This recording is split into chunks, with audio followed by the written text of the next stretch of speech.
name is Neha Shah, and I head up community development lending for Schwab Bank. I was first introduced to public banks last year at the NCRC conference in DC. I was intrigued by Trinity Tran's compelling presentation, and I was literally emailing her before she got off the stage about how I could get more involved in the movement. Trinity Tran is the co-founder of the Public Bank of Los Angeles and was instrumental in facilitating and conceptualizing the session today. So over the past year, I've come to understand and appreciate the potential power of public banks, particularly as a partner and capital source to CDFIs. So the purpose of the session today is to introduce to our industry what public banks are, to give you an update on the movements that are happening in the state of California and New York, and then we're going to hear from a CDFI that is partnering with the only public bank in the United States. So Steve Dusek is the CEO of Dakota Business Lending, a CDFI that is partnering with the only public bank in the United States, and that is the Bank of North Dakota. We'll hear from Melissa Marquez, who is the President and CEO of the Genesee Co-op, a federal credit union based in New York, and she's going to give us some insights as to what's happening with public banks in the state of New York. But before we get to Steve and Melissa, we're going to hear from Dave Jette, who is the legislative co-director of the California Banking Alliance. He's based here in LA, and he is going to first walk us through what exactly is a public bank and what is happening with public banks in the state of California. So we ask that you hold off on your questions until they're done with their presentations. We've set aside about 20 minutes for an interactive, collaborative conversation at the end. And so with that, I'm going to pass it on to David, who is going to kick this conversation off for us. Thank you very much, and welcome everybody. Thank you for joining us. I'm David Jette. I'm the Legislative Co-Director of the California Public Banking Alliance, and I was a founding volunteer for Public Bank Los Angeles. Let's see what the first slide is here. Okay. So what is a public bank? Very simply put, a public bank is a bank owned by a public entity. Like Neha mentioned, the only public bank currently operating in the United States is the Bank of North Dakota. It was founded more than 100 years ago by the nonpartisan league who took control of the state of North Dakota and wanted to create some independence for farmers and businesses in that state from the big banking conglomerates of Minneapolis of the time. So they were smart enough to look at finance and saw a major public utility aspect to banking itself, and set aside not only capital but they guarantee the deposits in the bank under the state constitution. And all public entities in the state of North Dakota are required to bank their deposits in that institution. So that creates a pretty solid deposit base for a very conservative, socially focused bank. The model that we're advocating for here in California, and that I'm going to focus across the country or advocating for, is something similar. Unfortunately, we're not in an environment where we can amend state constitutions to guarantee deposits. It doesn't work that way anymore. We have to be a little more creative. But the premise is the same. We're looking for financial institutions that are owned by people and residents in particular geographies of municipalities and states, so that there is an alternative to bank capital for all the things that we're looking to get financed here. And CDFIs are a major part of how that actually will happen. Just to give you some brief history, very brief history. We founded the California Public Banking Alliance among groups of local public banking activist groups in East Bay, in San Francisco, Sacramento, Central Coast, and Los Angeles. We founded that in order to lobby the state government to create a framework for how municipalities, counties could examine founding these banks. The state did not have any existing legislation for it. In fact, I don't think any states in the United States have any kind of guidance on how a municipality might start a financial institution. AB 857, which we successfully passed in 2019, set that framework up, limited competition for those public banks to work with existing community lenders and CDFIs, and set the guardrails around governance and transparency, which is required for that type of entity, and mandated them to be nonprofit and mission focused. We have since made some progress in all of these various groups that I just mentioned. East Bay is moving forward with their own bank, which is jointly owned by a number of municipalities in the area. San Francisco is pretty far along. They've actually approved a preliminary bank plan and a green bank as a transition toward a full public bank. And Central Coast, LA, and Sacramento all have material progress as well. Here in LA, the City Council has unanimously approved funding for a $5 million business plan study, which will get that going. I think that's the next one.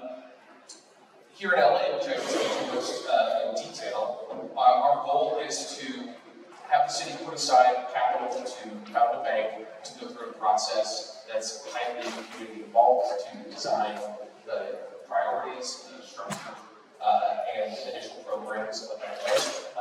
We want to work with CDFIs on exactly what their capital needs are, where they think a public bank can fit into their existing capital needs, and where the gravity of a public entity might be able to bring efficiencies or economies of scale to those types of programs.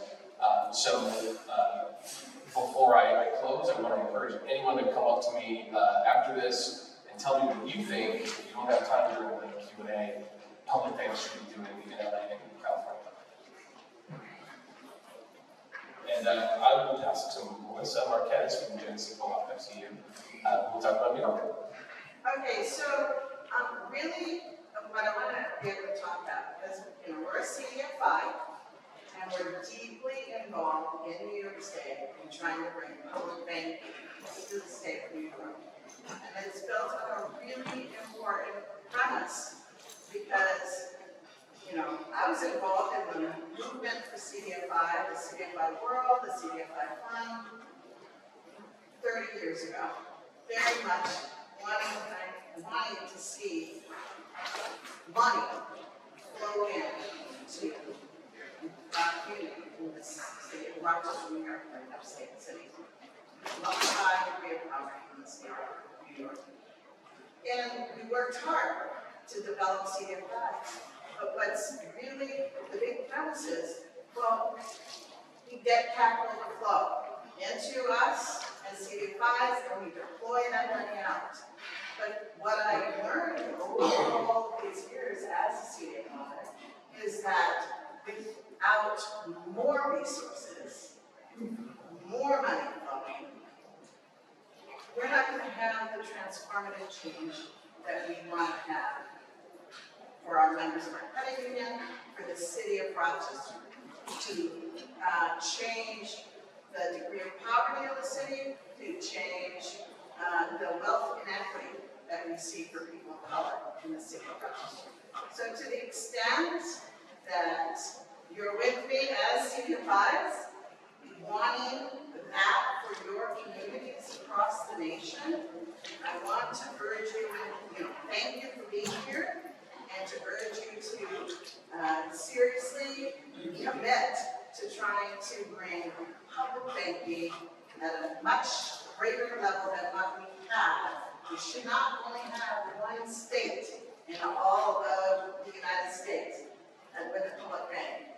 We should have public banks across the nation. And so that's why I'm here, trying to be part of this grouping to say our work Well, we have all this daily work to make loans and deploy money and to get affordable housing or small business development or, transaction accounts for credit unions. Well, it's great that we're doing all of that. What is needed is much, much more. And our municipalities have a tremendous amount of resources that aren't necessarily being tapped into. So, for example, in Rochester, our city municipality has about $800 million in money flowing or in investments that are in big banks largely. And not necessarily in community banks, so they're not on deposit credit unions, but it's not even allowed in New York. So that money, what we're trying to say is, that's the money that belongs to the people. And that money, and this is, the same process that's happening in California, that money, we want some of those deposits to be flowing into our communities through a publicly chartered bank. Right? Now, I listed here, and I'm not going to spend too much on this page, but just what we did is our union helped to found a New York State organization called the Community Equity Agenda. And that's where I first learned about public banks and public banking, what's happening in North Dakota. And the New York State Public Bank NYC really helped us to begin to have a plan in Rochester that this might be a very important vehicle for increasing capital into our community.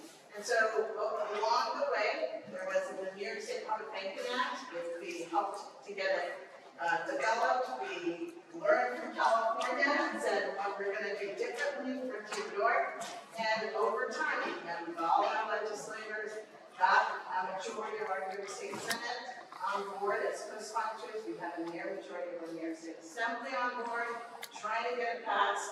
I can deal with a lot of state leadership lack of interest in this model because, of course, the banks do not want public banks in Rochester or in New York State at all. They're just opposed to it. And they have a lot of sway with our government. But hey, California got it passed, we can bring it to New York. That's what we're certain of.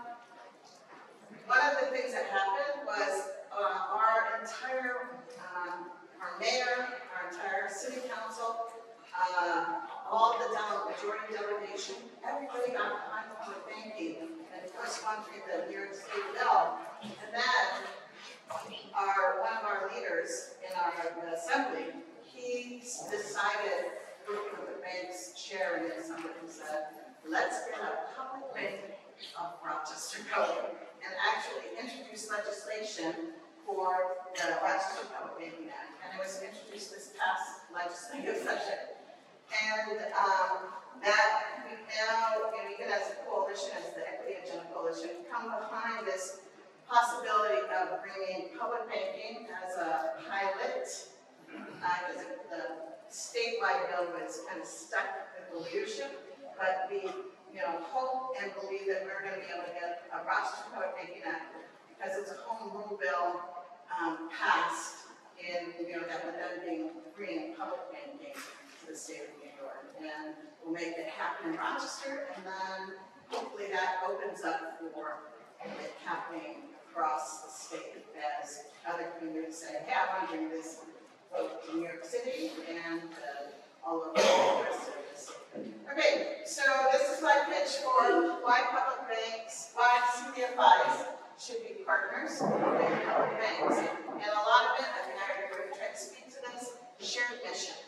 Shared mission, we have a public bank and what we serve is very much in line with our mission, what we're doing.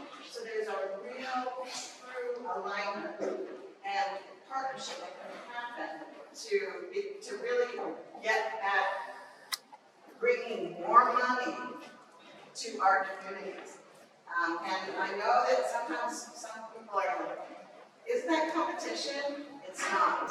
It's truly a deeper partnership that can help meet a second goal, which is sharing the risk And in particular in communities where we don't have scale, where we're not a big CDFI, our credit union is a $42 million financial institution, right? We're little in the whole field of what is needed. And the lending we can do about is great. It's not at the level that we need, and through the partnership of the public bank, we're going to get to the scale for affordable housing development, for climate initiatives, for worker co-op, for financing for our community land trust. All of these models exist in Rochester, but we can't go alone and do that financing entirely, so that public bank will help share that risk. So the other big piece that how we envision it is you're experts at risk management. The CDFI lab 30 years in, we're experts at knowing how to do good risk management, how to get successful repayment for borrowers, and how to do workouts when things aren't working the way that we had hoped. We're experts at it, and we could be a great partner with the public bank to try to mitigate any financial risks with some of the financing deals that the bank and the public bank and the CDFI would do. And one of the methods, they really talked about this, is through participation lending. So I don't know, I may be throwing something out that people may not be familiar with, but it's definitely one way, participation lending. Another one would be the public bank would take some of its deposits from the municipality and deposit it in CDFIs. So there's a lot of possibilities for the kinds of ways that the CDFIs and the public bank can work together. And, again, and this is back to the mission really, that public funds should be benefiting the public good. And we, again, serve as a leveraging of public resources to maximize the community benefits and the long-term sustainability, both for CDFIs, for community lenders, and beneficial to the lender. Thank you, Melissa. We're going to pass it on to Steve Dusek, who is the CEO and president of Dakota Business Lending. And he's partnering with the only public bank, like you said, in the U.S., the Bank of Dakota. My name is Dave Jette, I'm president and CEO of Dakota Business Lending. When I had my first call with Trinity, she asked and invited me to come and speak. First, I've never been to Los Angeles, and not that I can't speak in front of a large crowd, but I prefer not to. And so I said to her, well, who are the other choices? And she said, well, there is only one public bank in the nation, so you're right. So I want to tell you, it's not necessarily for my content or what I'm about to share with you, it's just that we're the only public bank. So if you want to leave now, you won't offend me, now's the chance to get out. So we are Dakota Business Lending, and first of all, as David mentioned, the bank in North Dakota was created in 1919, 105 years ago, by a $2 million investment in taxpayers in North Dakota. It was created in 1919 out of a purpose to provide access to capital and credit largely to the farmers. We had high droughts, we had high prices set by suppliers throughout the state. As David mentioned, we had high interest rates from banks out of the Twin Cities of New York, and our farmers were able to make a living or make a life. So the taxpayers or the citizens of North Dakota said we had to do something about it, and they created the Bank of North Dakota. Fast forward 105 years later, it's $6 billion in assets, and it's been a significant impact to the state, continues to be a significant impact. And as you'll see shortly, we're just one CDC, we're the only small business CDFI, in the state of North Dakota. So we have the only public bank and the only CDFI. That kind of makes us number one, I think. And that's what I like to think. We're also not very, we're pretty humble, we don't like to say that, but we partner with the Bank of North Dakota, and we have for a while, and I want to stay on task because I think it's important. We've been around 43 years, Dakota Business Lending has. We got our start in the 504 market of SBA. And we have $125 million of outstanding loans and have done $1.2 billion in investment in the state. We now cover the states of Montana, North Dakota, Minnesota. Our CDFI is based in all of them, but the public bank is based in North Dakota. And on your flyer, that's at your chairs. There's 3 staff that are here that do all the heavy lifting. We're a relatively new CDFI since 2022. We got a small TA grant from CDFI, great, thank you to CDFI for that. And in 2023, we really expanded, and since that, about a year later, we've done over $2 million of loans to small businesses across the state, largely minority, women, and rural. As you'll see, I think it's important to talk about just what the bank in North Dakota does, what our partnership is about, because I think that's what we want to learn about. We don't have to go through the challenges that David and Melissa are and try to advocate to create, because we already have. But we help, our CDFI helps small businesses create what they want to create where they are with what they have. And we've done loans as small as 1,000, and most of our CDFI loans are really small. But we fill that gap, and that gap comes down to, a lot of times, it might be a startup, it might be marginal collateral, it might be an okay credit score, it might be a startup business that our banks don't want to do. North Dakota is still a very conservative state in its lending, so a lot of times there are just sectors they might not want to do, or they might not want to participate in. And so we fill that gap, and our goal is to provide that capital. What we do a lot of times with the Bank of North Dakota is we'll do participations, interest buy-downs, or they purchase guarantees. We're also a 7A community managed lender, and the Bank of North Dakota will, and I'll go through a few examples because I think it's important for you to see, that makes it really hit home. But they'll purchase the guaranteed portion, or will participate in the guaranteed portion, which helps with the flow of capital. The 2 biggest things are the participation, where we can do, say, a loan of $50,000 and participate 90% of it, or $45,000 of the Bank in North Dakota. So we literally outlaid $5,000 in capital, so it stretches our capital, allows our capital to go much further. We actually don't have an issue with capital when we have the Bank in North Dakota, because it's always there. That doesn't mean that we're not looking for more capital or raising more capital in our CDFI, but when we can participate our loans out, that's not a concern or an overriding concern for us. I'll walk through the interest buy-down. If you want to talk about something really neat, we interest buy down the bank's rate. They keep their rate at the going rate, and we buy down the interest rate and grant that interest savings back to the individual. So now you're granting back a big portion of an outright grant on cash flow over a period of time, and I'll walk through that. And then again on the 7A side, so we don't sell our 7As on the secondary market for premium. We participate with the Bank of North Dakota. A couple things that does. The Bank of North Dakota really sets the rate because they want the benefit to go down to the small business, just like we are. So when you talk about partnerships, the partnership is to the benefit of the small business, the end user. That's why the bank's there, that's why they're there. If you think back to 1919 when they created the bank to help farmers make a living and support their families, they haven't lost that purpose in 105 years.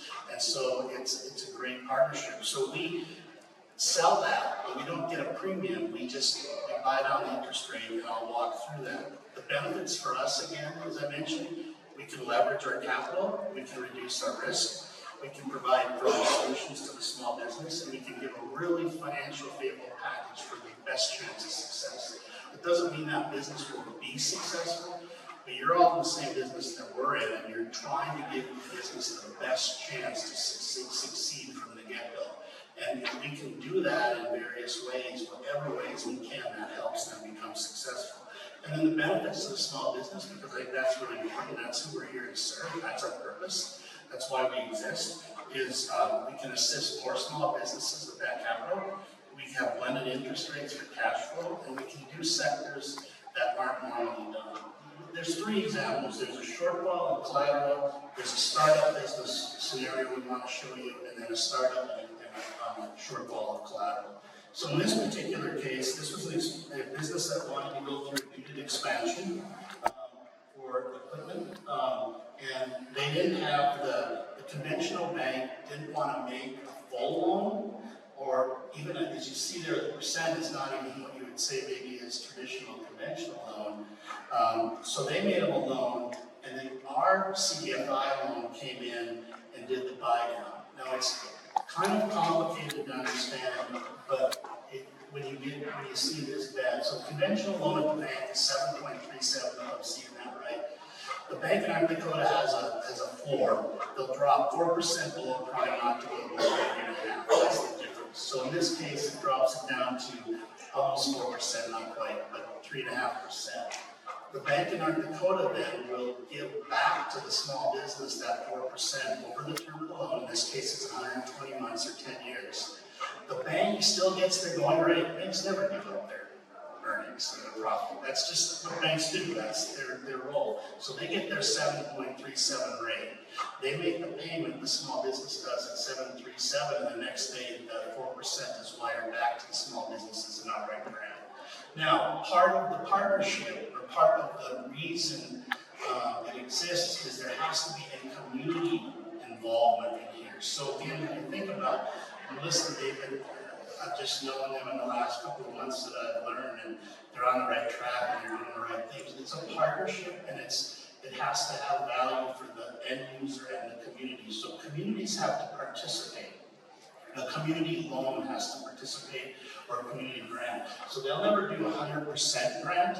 It's usually made up on some formula. And if you go to the Bank and North Dakota website, you can see it. Every city has a different formula. In this case, I think it's 65-35.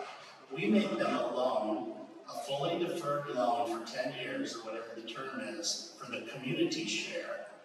And they then get the access to the grant through the Bank of North Dakota. And the borrower had minimal cash flow. So without the CDFI loan to come in and help them and be participate of that and fill that gap, this project would have never been done. So there again, you have the Bank of North Dakota in participation with a bank.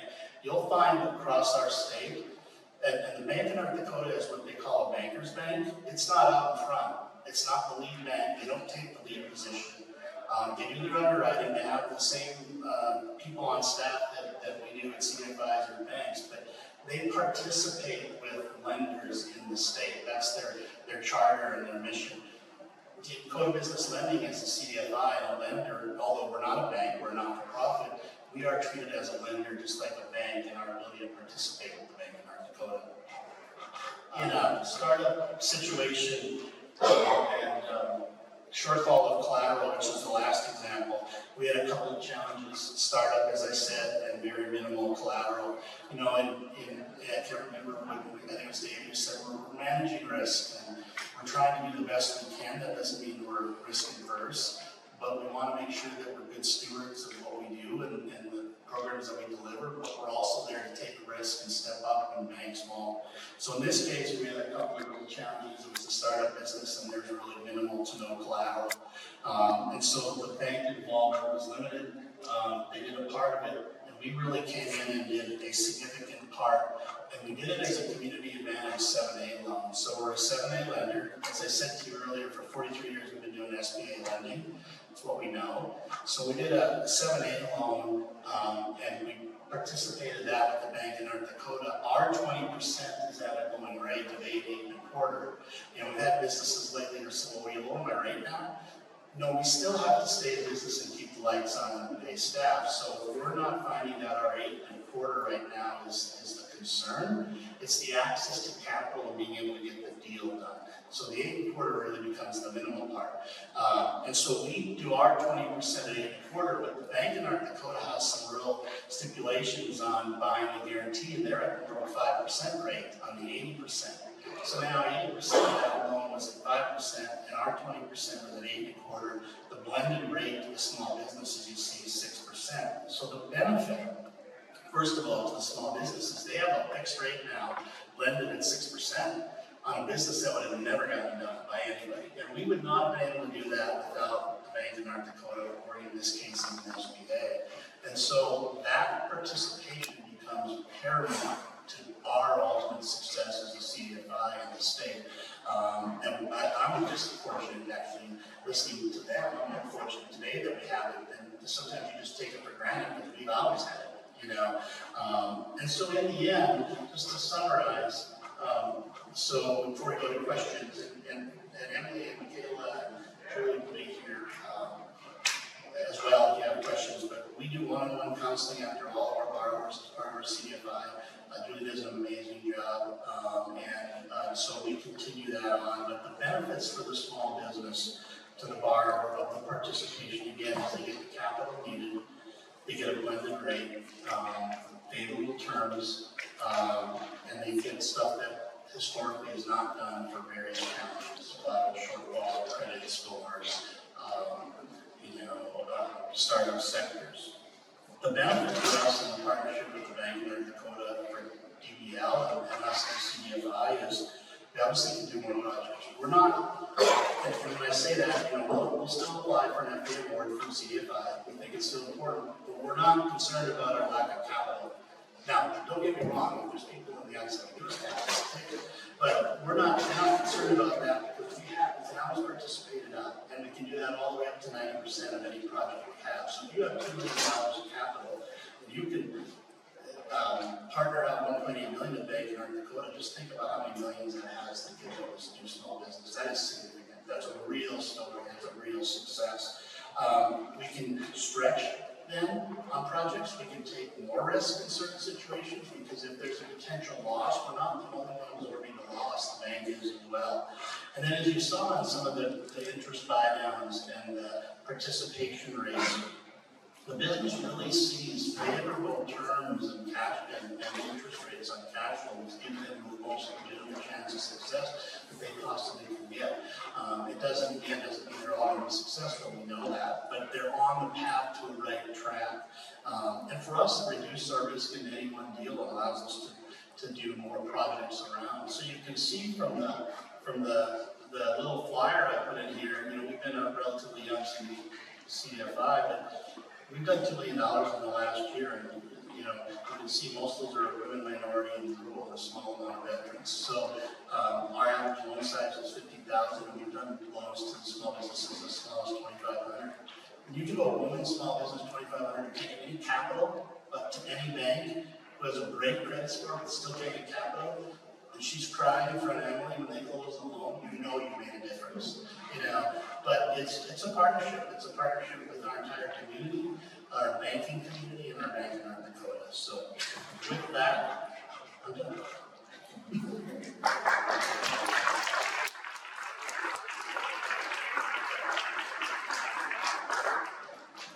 So thank you so much to our esteemed panelists. I'm sure the room is brimming with questions.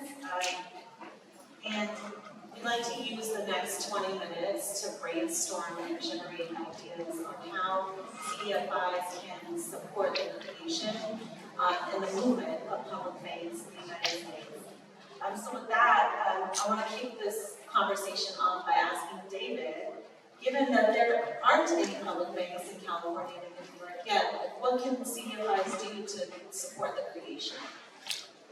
Thank you. Like I said before, I think engaging with the process in these various localities it's going to do two things. One, it's going to shape the plans for those public banks toward the ends that all of you already know they need to get to. You are conduits for community lending and are likely to be the front end for any capital that's finding its way into the economy, the same way that DBL is for Bank of North Dakota. And your expertise and experience in those communities is going to be 99% of what contributes to the success of their initial programs. And here in LA, obviously, there's specific needs that we have. Housing is gigantic, and if there are housing and finance models, especially, but also climate mitigation, small business lending, these models need to make their way into the conversation for how public banks get created. And of course, your engagement is what will legitimize the effort beyond some finance activists or retiring bankers coming and telling City Hall you all should own your own bank. Really, it's the downstream lenders and existing underwriters and people who are already talking to them about all the needs, finance needs of those communities that will make that case. Again, in the context of what should these banks even be doing, how big should they be, and what should they focus on. So I would encourage everyone to look around, see if there's a local effort in your community. You will immediately be an MVP in any of those organizations if you show up to an organization. Hi, I'm Andrea Morgan from Corporation for Support Housing. We make acquisition and pre-development loans for support housing. multifamily affordable projects. It seems to me a simple way for us to partner would be for the public bank to make the same sort of low-cost capital available to the CDFIs, just like we get from the CRA. The people who are required to produce under CRA. But another thing, maybe even a more direct way to work with the bank would be to sort of contract somehow with the underwriting or lending infrastructure, some kind of partnership that way. And I don't know, does that make sense? Absolutely. I think the model that you just described under CRA, it has, I'm not an expert, but there are market elements to that process, and every institution that has CRA obligations, it's a portion of what they have going on. I think that the same type of capital, low cost, impact weighted allocation can come from public banks. I think they'll probably come with the specifics that are tied to whatever jurisdiction files that were, so they won't be quite as widespread in just trying to buy up like biotech credits or something like that. But I do think that the experience for the people receiving that capital will be more or less the same. And on the public bank side, 100% of their business is going to go to that type of allocation. But that's a great suggestion. And then in terms of contracting to underwriting, like I said, any programs that a public bank wants to do, first of all, California, AB 85 cited that the California Public Banking Act requires that public banks do any kind of public lending to businesses or other private parties through existing community lenders. So there won't be any sort of teller that you go up to in a public bank. It's going to be a banker's bank, and it's going to rely entirely on the infrastructure you already have. And I think there will be many comes from this type of participation. Eleanor Reed from the African American Alliance of CDFI CEOs. Can you talk more about how public banks are regulated, or if there's any kind of consistent regulation across them state by state?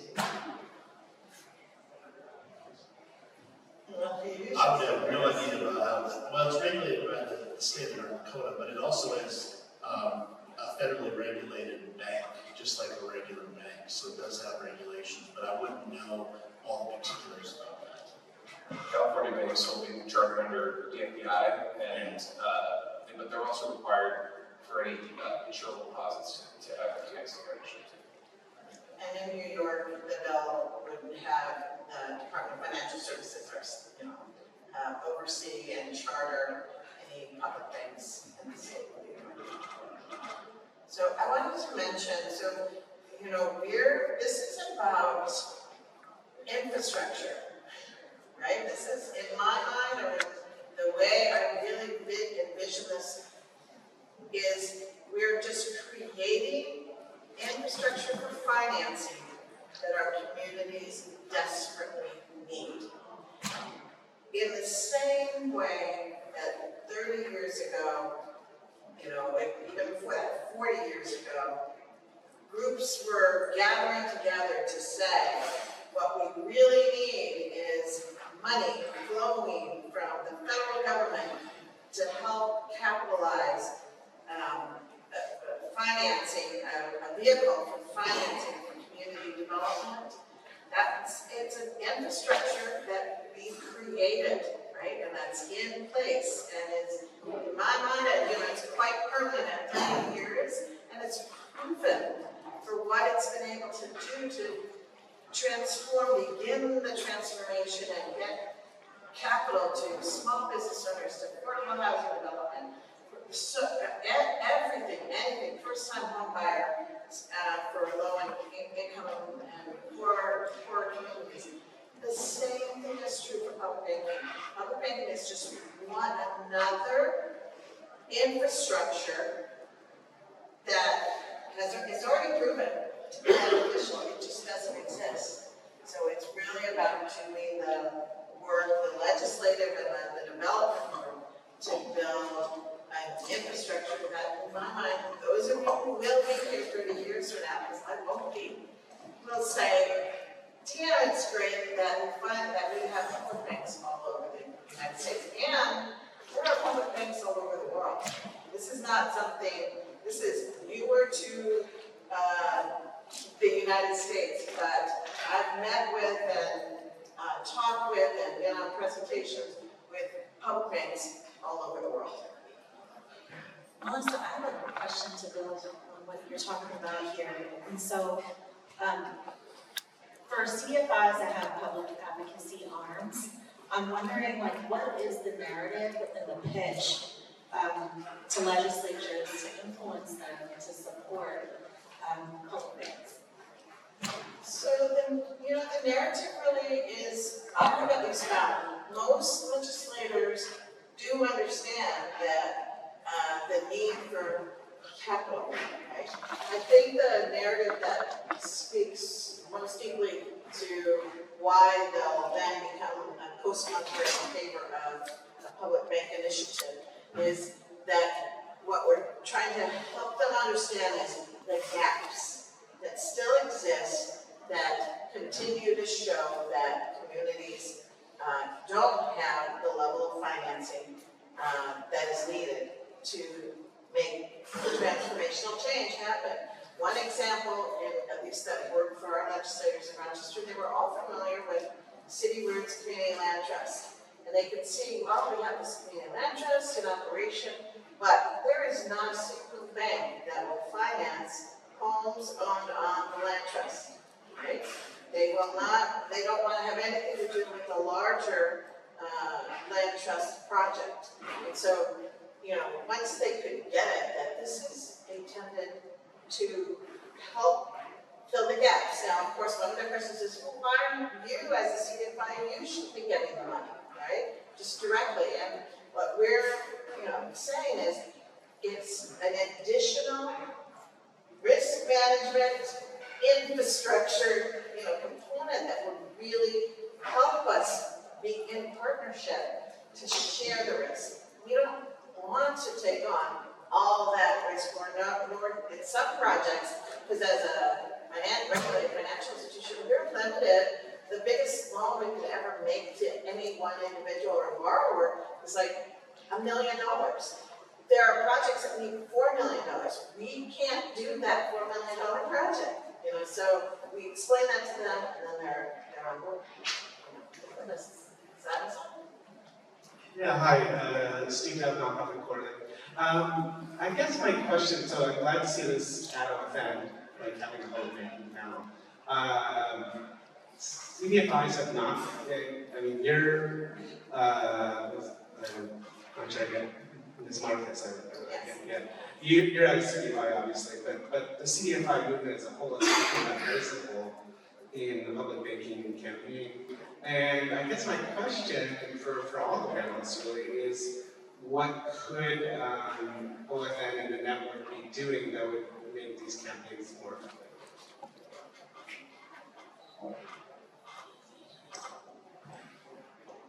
I agree that CDFIs have not been a huge part of the vision so far, and part of that has to do with the genesis, at least here in California.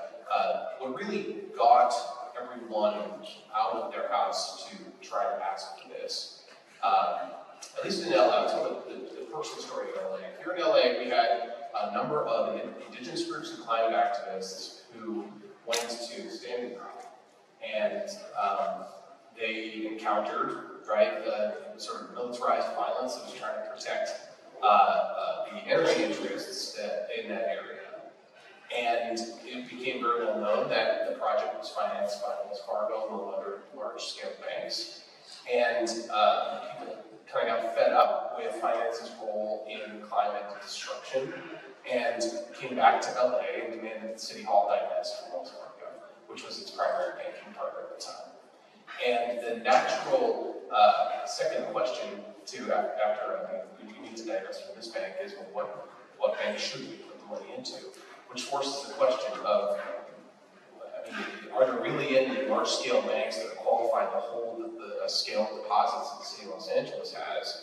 that are not guilty in one way or another of these historical wrongs. And I mean, it's a legacy that finance has to grapple with constantly. All of you are in the business of doing that, so I don't have to explain to you. But for folks in City Hall, it was I think a wake-up call. They had people in their offices saying, we need to look at where these deposits go, because most of the time that is not what people are asking for. They're not asking for administrative adjustments or new city vendors and asking about what kind of rates are the dealers making on various bond issuances. But these are all they all intersect with social justice and with climate change.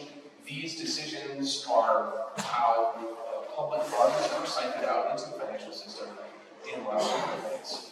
And I think that the impetus to go ahead and say, well, we need our own bank, there's an aspect of that is naive to some extent, because it's hard to know how complex banking is from the outside.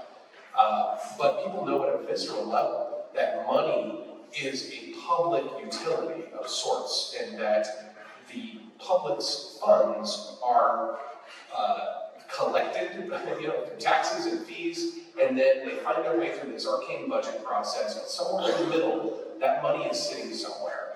And examining how that is invested is something that I think people have over the last 5 to 10 years, at least the broader public became much more aware of, and it gave propulsion to that movement. Over time, our movement has become more sophisticated at individual local levels and at the state. The formation of the Alliance is really a converging point for us to get serious and get law passed. We did. That's not easy.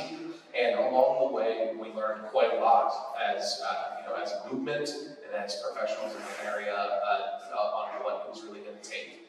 And the big conclusion, I think, coming out of that was that there are going to be these partner institutions that are going to really implement a lot of the frontline work on this. So I would say that we have to do a better job of integrating not just the communities that we're looking to serve, but the financial institutions that serve those communities already, and making them a major part of the planning process. And here's what I would add to what David just said. So, we're all gathered here. It's the 40th anniversary of OFN, right?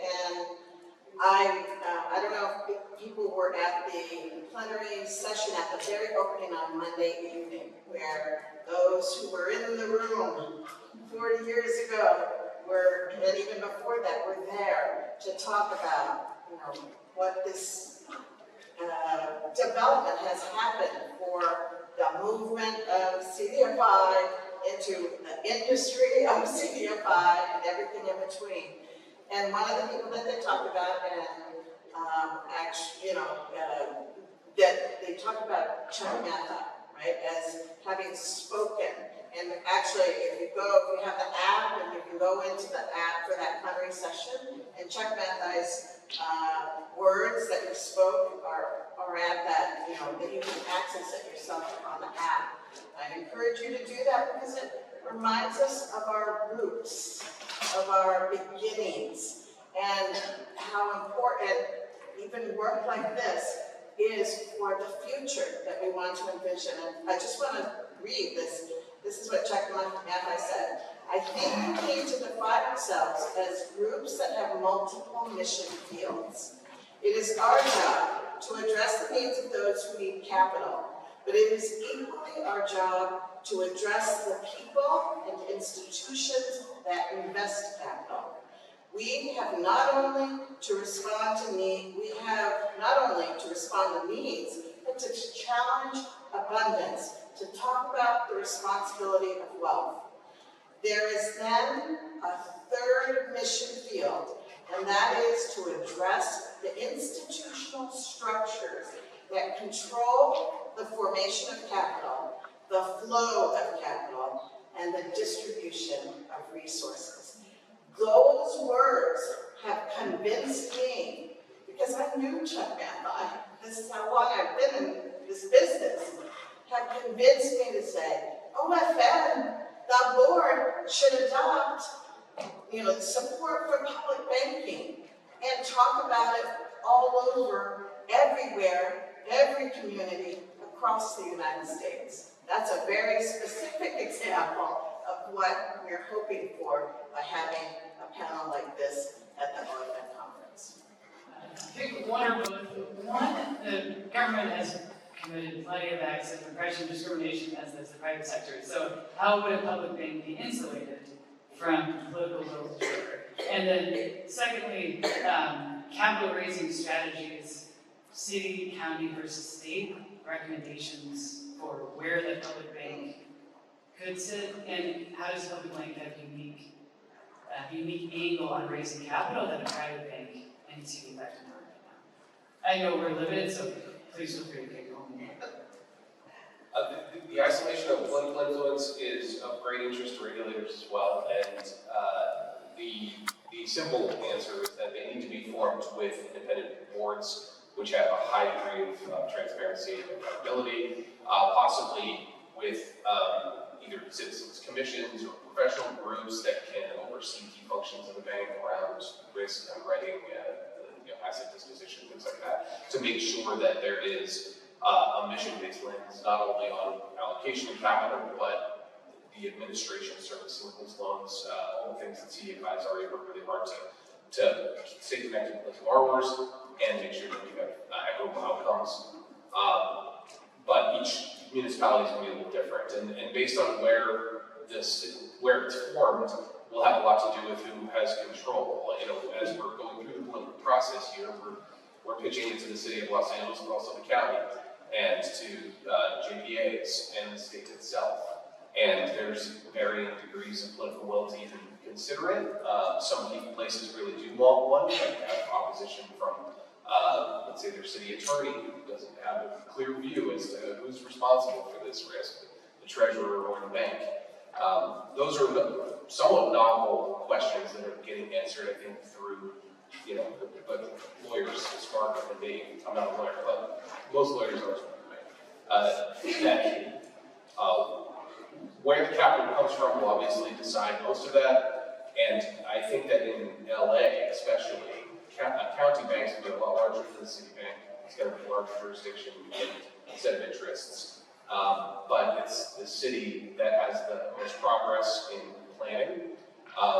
Ultimately, I think we would love to see compatible plans that allow for jurisdictions to join banks or membership structures, so that you can have banks that can expand and change their membership between jurisdictions over time, so that they can be dynamic and not sort of rigidly set into single ownership.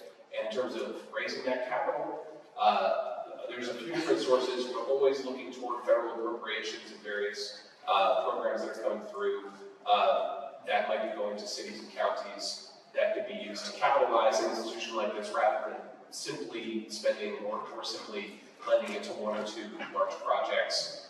So we're always looking to try to pull some funds from there. And then broadly, we think cities should own these banks, and that whatever capital they have, that this is one good use for it, right? That if they have any type of liquid capital that they can invest. There's a lot of different, it's really different for each jurisdiction. Thank you so much, David. I want to thank the panel for your time and commitment to a more equitable financial system.